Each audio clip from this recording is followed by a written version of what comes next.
É uma alegria já nessa noite nós celebrarmos a solenidade de Santa Maria, Mãe de Deus. Desde o dia 24, na semana passada, à noite, até amanhã, nós celebraremos aquilo que a igreja chama de oitava de Natal. Então, são 8 dias em que a igreja celebra como se fosse um único dia em que nós contemplamos de forma mais intensa o mistério da encarnação de Cristo. Ou seja, Cristo assumiu a nossa humanidade, assumiu a nossa carne, exceto no pecado, para nos dar a salvação e para nos dar a libertação dos nossos pecados.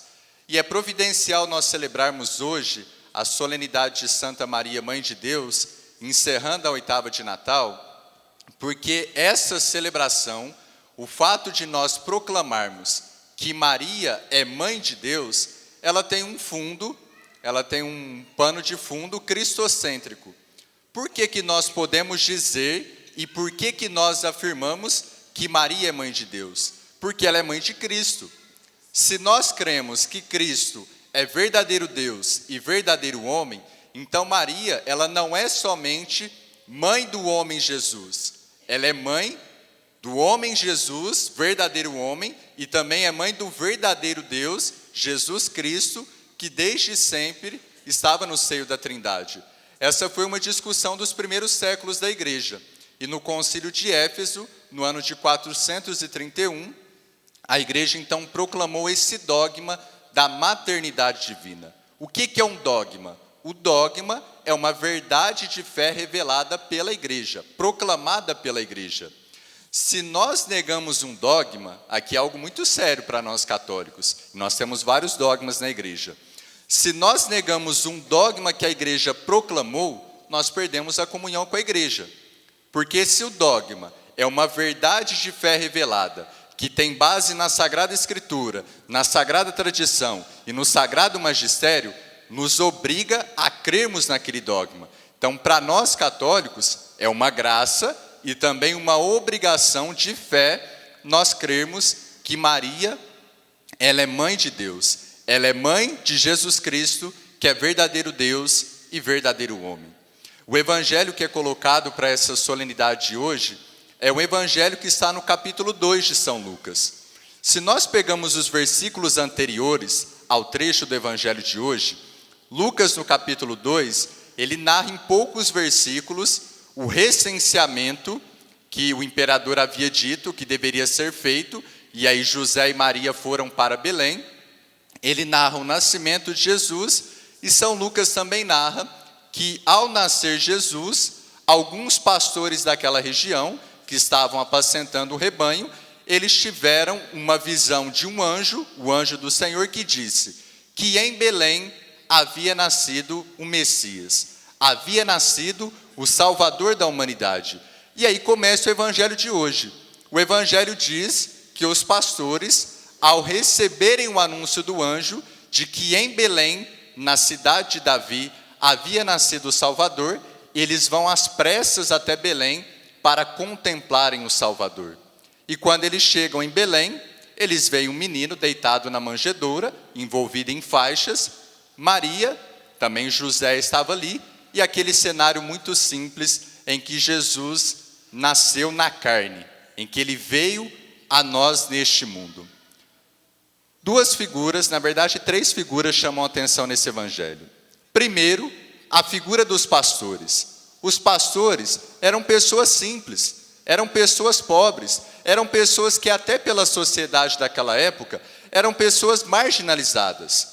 E Jesus, por um desígnio do Pai, ele escolheu aqueles pastores para que recebessem em primeiro lugar o anúncio de que o Salvador havia nascido. O que isso nos ensina? Que Jesus se revela a quem se faz simples. Jesus se manifesta, Jesus se revela e principalmente a partir da oração, ele se revela a quem se faz simples. Quem é orgulhoso não reza, gente. Quem é orgulhoso não se vê necessitado da graça de Deus. Quem é orgulhoso não se vê necessitado da manifestação de Jesus na sua vida. Então, se aqueles pastores eram pessoas pobres, simples, marginalizadas, e eles estavam atentos ao anúncio de Deus por meio do anjo, nós precisamos aprender, e principalmente agora, né, que o ano está começando, não que seja uma mágica. Vai virar o ano, gente, é uma questão cronológica. A vida vai seguir. Mas é um ritmo que marca a gente colocar algum propósito, colocar alguma penitência, algum propósito na vida espiritual. Então, se nós queremos que Jesus se manifeste e continue se manifestando na nossa vida, como ele se manifestou aos pastores, que eram simples, nós precisamos rezar. Se nós não rezamos, no fundo isso pode estar revelando que nós somos orgulhosos, que nós não percebemos que nós somos necessitados da graça divina. E depois a figura de Maria e José. O Evangelho diz que eles estavam contemplando o menino Jesus, estavam em silêncio. Maria, também vai dizer o Evangelho, que guardava tudo no seu coração. Maria recebia um tesouro e guardava no seu coração como se fosse um cofre. São José, que era um homem justo, piedoso, silencioso, firme, nós não ouvimos uma palavra de Jesus uma palavra de José na Sagrada Escritura, mas ele estava contemplando o menino Jesus. Maria e José nos ensinam que diante de um mundo cada vez mais barulhento que nós vivemos, diante de um mundo cada vez mais ruidoso que nós vivemos, cada vez mais agitado, nós precisamos, para contemplar Jesus, precisamos do silêncio. Precisamos da meditação. Eu sei que o nosso dia a dia é muito corrido, trabalho, estudo, tem que cuidar de casa, eu tenho também meus afazeres, mas ainda assim, nós precisamos, mesmo que em breves momentos, nos silenciar, cultivar o silêncio. Senão nós vamos entrando nessa roda maluca que é o mundo, e nós nos esquecemos de contemplar Jesus. Nós nos esquecemos de ter também os nossos momentos. Nós nos esquecemos de acalmar o nosso coração. Maria e José, que contemplaram o menino Jesus, nos ensinam que nós precisamos cultivar o silêncio e a oração. A primeira leitura, que é tirada do livro dos Números, é uma leitura muito breve, mas é uma leitura depois que Deus havia feito aliança com o povo no Sinai. Ele deu uma ordem a Moisés que dissesse a Arão e a seus filhos, que eram sacerdotes, que abençoassem o povo, que impusessem a bênção de Deus para aquele povo que havia sido escolhido. Existem duas palavras principais, duas raízes, de onde vem a palavra bênção. Uma é do hebraico, que é a beracá. Quando nós falamos da beracá, significa que Deus, quando Ele nos abençoa, Ele deseja tudo de melhor para nós. Ele deseja a nossa felicidade. Ele deseja o nosso êxito naquilo que é necessário na nossa vida. Ele deseja a fecundidade naquilo que é necessário para a nossa vida. E a palavra que vem do latim significa que Deus, quando nos abençoa, Ele fala bem de nós. Deus sabe quem nós somos, Deus sabe das nossas fragilidades, Deus sabe das nossas misérias, mas quando Ele nos abençoa, Ele está falando bem de nós. É interessante que nós, seres humanos, qual que é a nossa tendência? De falar mal. Às vezes de si mesmo, das pessoas, dos acontecimentos. Deus não. Quando Deus olha para nós, quando Deus olha para a nossa vida e nos abençoa, é sinal de que Ele está falando bem de nós. Ele está olhando em nós o que há de melhor. E que alegria poder começar o ano, poder encerrar esse ano e começar o ano ouvindo essa leitura, porque cristão católico começa o ano com a bênção de Deus e não com superstição. Nós cantamos no Salmo que Deus nos dê a sua graça e a sua bênção. Nós não cantamos para Deus nos dar arroz com lentilha. Isso é bobeira, isso é bobagem. Como diz o Padre Omar, estupidez, e a gente cai nisso. Nós não cantamos para Deus nos fazer pular ondas quem estiver na praia. Alguns, aliás, têm que tomar cuidado. A onda leva, vai a oferenda para o mar. Até melhor algumas pessoas irem, né? Nós cantamos no Salmo que Deus nos dê a sua graça e a sua bênção. Não nos dê sementes de romã. O que vai mudar? Eu pegar uma semente de romã, colocar na carteira, ou colocar uma roupa específica de uma cor, não vai mudar nada, gente. Nós precisamos ter uma coisa muito clara. Parece bobeira, mas isso é muito sério. O catecismo fala que o primeiro mandamento da lei de Deus, uma das coisas que fere o mandamento de amar a Deus sobre todas as coisas, é a superstição. Nós precisamos ter muito claro, onde está a nossa segurança? Na bênção de Deus, na graça de Deus, naquilo que Ele permite, que Ele me oferece, ou naquilo que o povo vai nos apresentando? Essas superstições, essas bobagens, essas bobeirinhas. A minha confiança está na bênção de Deus ou está na semente de romã? A minha confiança está na bênção de Deus, a minha segurança está na bênção de Deus ou em uma determinada cor? A minha segurança está na bênção de Deus ou está nas ondas do mar? A minha segurança está na bênção de Deus, na graça de Deus ou nessas coisas que vão sendo apresentadas? Nós precisamos começar o ano e conduzir a nossa vida, deixar que Deus nos conduza com a bênção dEle, com a graça dEle, com a misericórdia dEle. A bênção de Deus não é uma mágica, evidente, não é uma mágica. Padre, se eu pedir a bênção de Deus, tudo na minha vida vai se resolver? Não. A bênção de Deus não é uma fantasia, não é uma mágica, não é uma ilusão. A bênção de Deus é a certeza de que Deus está me acompanhando. A bênção de Deus é a certeza de que Deus está ao meu lado. A bênção de Deus é a certeza de que aconteça o que acontecer, independente dos desafios que eu terei no ano de 2025 e que eu tive em 2024, Deus está ao meu lado. Independente do que nós vivemos no ano de 2024, se foi um ano muito difícil, se foi muito fácil, se teve muitas graças ou se teve muitas provações, o importante é que nós chegamos aqui.